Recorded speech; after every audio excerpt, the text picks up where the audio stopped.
Sorry guys. Howdy, welcome fellas. We got Mike Green today, pass rusher out of Marshall. As of right now, you've heard he has hit the buzz train. He has hit the top charts of pass rushers. This is why I love PFF. This is why I love the draft process within itself. There are players that people used to be high up on. I've been hearing the rounds a little bit of a James Pierce, and people saw that he was very low in the PFF train, and so he was getting slandered. Go ahead and look at my breakdown on him. I thought he was I didn't understand how people had him so low. And then now here we go, Mr. Mike Green. This is the fella that we are going to be discussing today. First things first, you see the school, Marshall. I want to go ahead and throw that out. Boom. Khalil Mack has really set the precedent on pass rushers that come out of small schools, to where if they hit the eye game, if they hit the eye test, if they pass the eye test, that's pretty much what we have to go on. Mike Green, I believe I will be going to the Senior Bowl. My name is Miles. I'm gonna start putting my name in the beginning of the videos. I don't like saying it. Let me see if Mike Green's going to the Senior Bowl real quick. I believe he is. I will be at the Senior Bowl in case you guys didn't know. Let's see. I wish I had this set up already. Accepted invitees. Mr. Mike Green. Let's see. He is going to be at the Senior Bowl, so we will hopefully be able to see him, get some footage on him. Let's get into the PFF. First look, 6'4", 248, but we all know that's BS until the Combine. We'll probably get some measurements at the Senior Bowl, but they still won't be legit until the Combine. 2023, 90.4 overall grade, played 12 games. Looks like he only had about 152 defensive snaps, so didn't even play that much, but from what he did play, 6 sacks in 2023, and then 2024, 92.5, so those are really great grades. 17 sacks this past year in his division. Hey Siri, what college football conference is Marshall in? They're in the Sun Belt. That's still D1. I still like the 17 sacks. Outside the tackle is pretty much where he says. Pass rush grade at a 91.6. 90. These are phenomenal pass rushing grades. Like, these are absolutely phenomenal. We are going to be going over, I think this is Western whatever. These are the teams that he's likely to go to. Let's go ahead and get into the film. I already have this thing rolling. All right. Once again, when it comes to edge rushers, what do I like? Edge rushers are such a different breed, to where I like what I like. I like tall. I like 6'4". I like length. I like get off. If you have a great get off and you're an edge rusher, you are there on third downs. That's how you get paid. So I want to see if you're low. From what I saw in those cut-ups, we got to check Mike Green.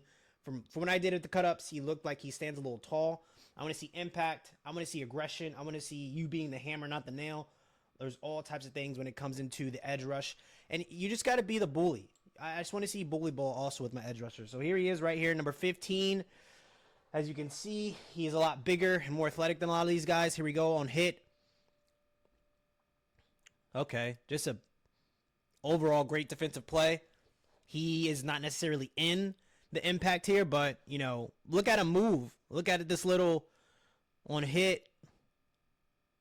He has great movement at 6'4". He moves pretty well. Good NFL body. Look at his size. Right here, right side. Outside this tight end, it looks like. Comes upfield. Defeats the block. Does he get a hand on that? You know, interrupts the pass for sure.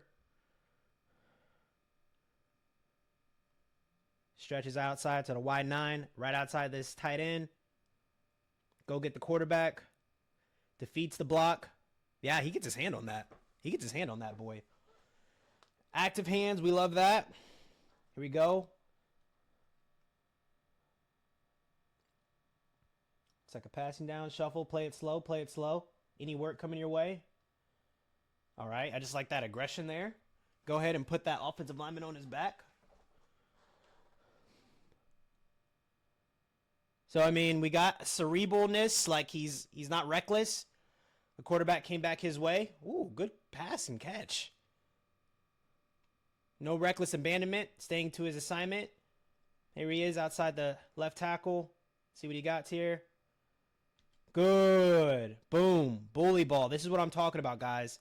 The ability to be the aggressor. The ability to set the edge.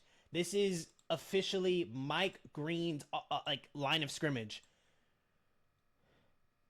Putting all his force on his thigh right here because he's coming. Boom. Times it up beautifully. 1, 2. He's already engaged with his tackle.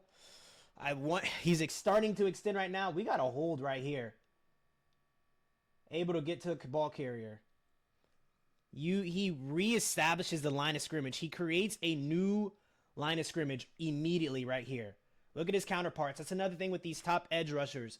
The best way to tell with these smaller schools if this edge rusher is being dominant, look at his counterparts. Look at his buddies on the other side of the line. I mean, look at where he is and look at where his buddies are. Yes, the play's coming this way, but still, the aggression to reset the line of scrimmage. Let's watch it from the trenches. See it from this angle. So line of scrimmage is right here.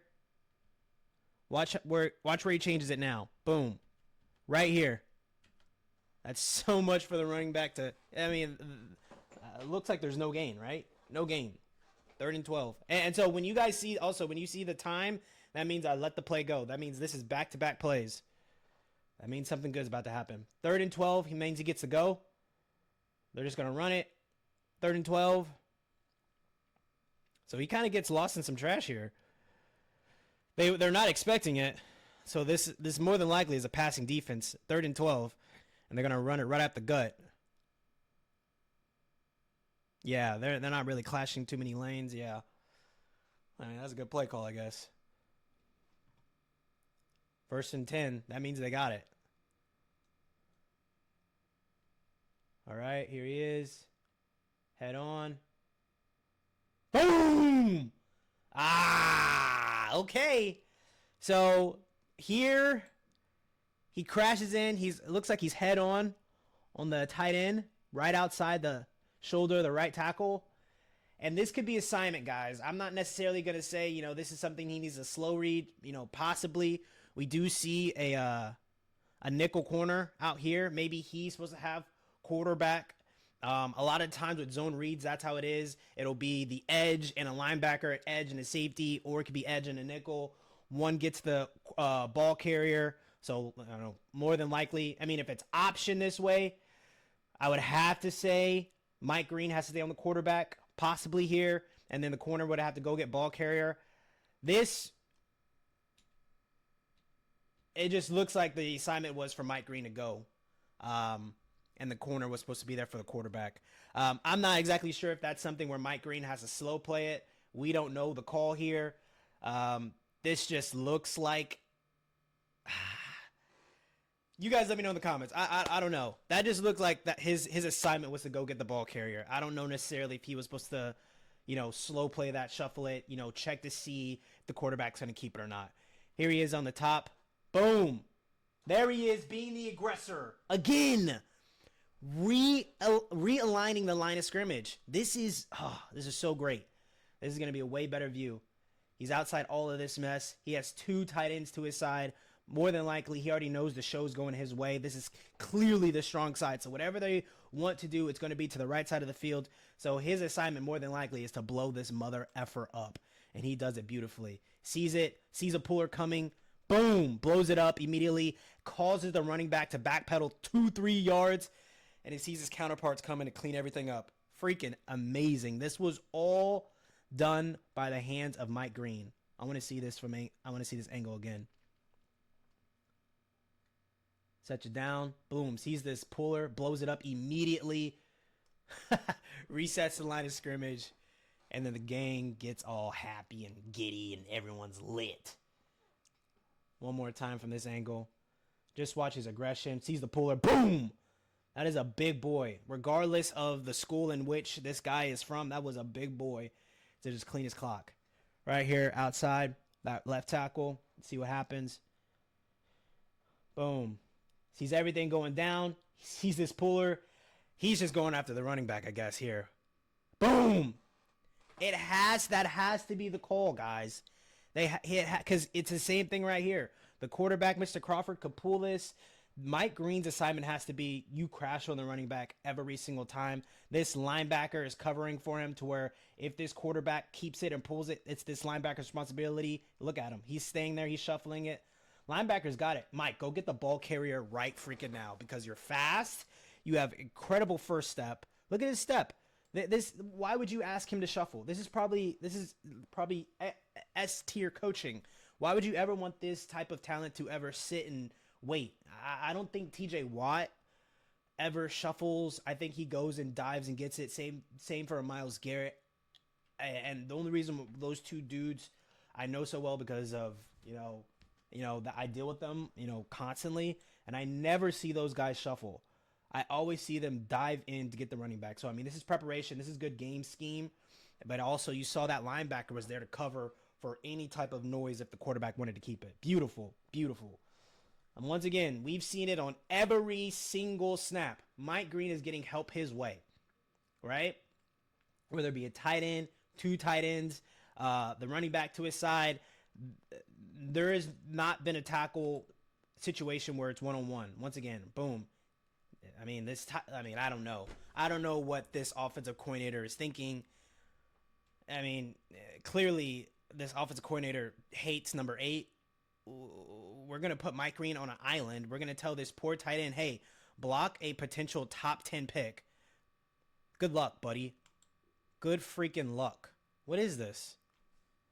And Crawford, you're going to hold on to this ball, buddy? Out now. 24 now. Hot. Give it to him now. Hello? You have to give it to him right now because you have a mic. That's just ridiculous. Am I crazy? That's just ridiculous. Mike Green is a disruptor right now, guys. There you go. Through all the chaos, through all the muck. So it looks like he has a designated stunt from the jump. You see everything. We got to see it from the trenches. Maybe not. I wonder what gap he had. Let's see what gap he wants to go through. And look, he's more athletic. He's strong, right? He's outside at the 7 mark, and then he beautifully heads up on a 5. Boom. And just kind of does a swim move. This is really mucky. This is all mucky. And he's just fast enough to find the quarterback. Boom. This is super mucky. This is how sometimes it is, though, in the trenches. Just discussing, where's the quarterback? Go get him. He had no time. Covered sack low-key as well. Let's see. 1, 2, 3. Dead. Damn. 2nd and 19. Oh, so this is back-to-back. Back-to-back plays. So once again, I mean, yeah. His assignment's his assignment. This is another time where he goes straight towards the ball carrier. Straight towards the ball carrier. He's not looking. He's looking to crash everything now. Screw any end arounds.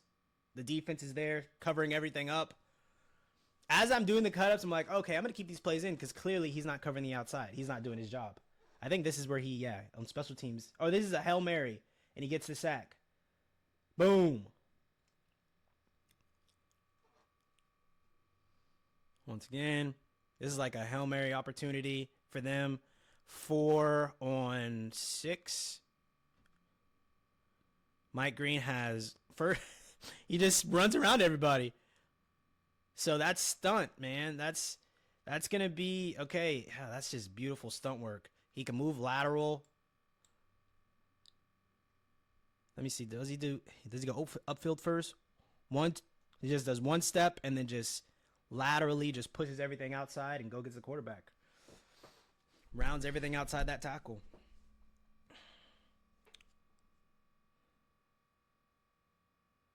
All right. He's getting doubled here.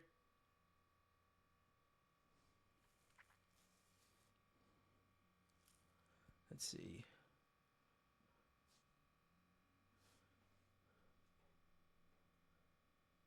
Just a double block. I don't know why I put that in there. All right, here we go. Go get the quarterback time. He's like, he might be too tough to block. Sometimes these guys are just so lanky and long. Like, this whole play, it doesn't really seem like he's ever really blocked. Anyone that's touching him, he's allowing them to touch him for the time being. Here we go. Right on this tackle. Like, swishes that arm. Like, see? Am I crazy? He doesn't really get touched. He never really gets touched here. We got this guard right here. Number 78. First of all, I don't know why we're not double teaming him every single time. We got a late blitzer, so 56 is on him. Boom. Just an easy, just slaps this wrist. Just so effortless. Look at 78's right wrist. Boop. Slaps it. Whips it. Bends it. Just, those are those like, you know, in the combine where that hula hoop and they just run around it and they pick up the towels on the ground. That's exactly what this drill is, dude. That's exactly what this drill is. That running around that cone, picking it up. I mean, that's for bend also, but that's also what that's going to be for. 3rd and 18. Holy moly. This is some good stuff. They'll get the quarterback. He's on the ground. I think that's why I had it in there. I knew he was going to be on the ground a few times. That's one of my biggest pet peeves for edge rushers, being on the ground. I fucking hate it. It'll send me. Hate my edge rushers on the ground. Never be on the ground. Ever. Never. Ugh. I just hate it. Infuriates me. Aggressor. Hammer. Not the nail. Big body. Of course, the competition wasn't spectacular, but once again, we got to go over what we need to go over. Whether you're a receiver, whether you're a quarterback, running back, it doesn't matter the position. If you are going to be in these lower tier programs like the Sun Belt, a Sun Belt school, look at my man out in. You can look at both of my running backs. One out in Arizona State and Cam Scattaboo, and then also the running back Ashton Jeanty out of Boise State. Those aren't like powerhouse programs, even powerhouse divisions like the Big 12, but they dominate. If you're in these lower echelon programs, like if Mike Green only had 10 sacks, and this is the film that he put out, you need to have that 17. You need to have 21 because it showed that you dominated. You dominated. So if you put James Pierce in a Marshall uniform, is he going to get 17 sacks? Is he? Any of these guys, Mason Graham, what's his impact going to be at Marshall, who is a kid I really like out of Michigan? Mason Graham would dominate these boys. And so that's kind of how we have to put it. Put Mike Green in a Michigan uniform.